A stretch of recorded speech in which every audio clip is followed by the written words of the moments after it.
मीनू झा प्रणाम करै छी सब मिथिलावासी के। आइ हम एकटा खिलौना गाबि रहल छी। उम्मीद करै छी अहाँ सब जरूर पसंद करब। संग दऽ रहली है हमर छोट दियादनी श्रीमती माला झा जी।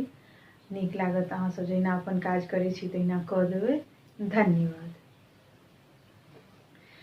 रुन झुन लालन खेले आंगना सोहावन लागे ना। रुन झुन लालन खेले आंगना सोहावन लागे ना।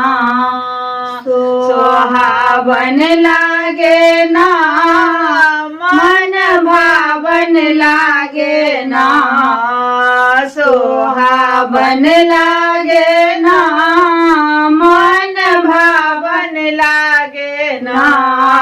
रुन झुन लालन खेले आंगना सोहावन लागे ना। रुन झुन लालन खेले आंगना सोहावन लागे ना। बउआ दादा के बांसा बाड़े ने लाना। बउआ दादा के बांसा बाड़े ने लाना। दादे रानी के गोदी के खिलौना एलाना।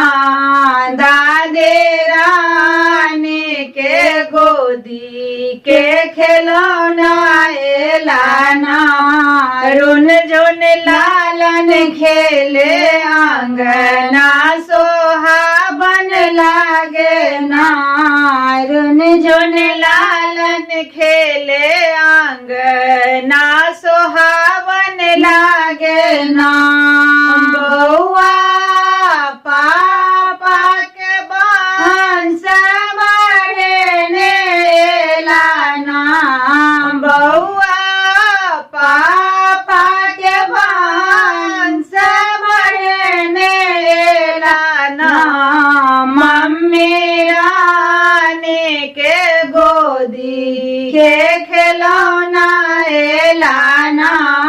मम्मी रानी के गोदी के खिलौना एलाना।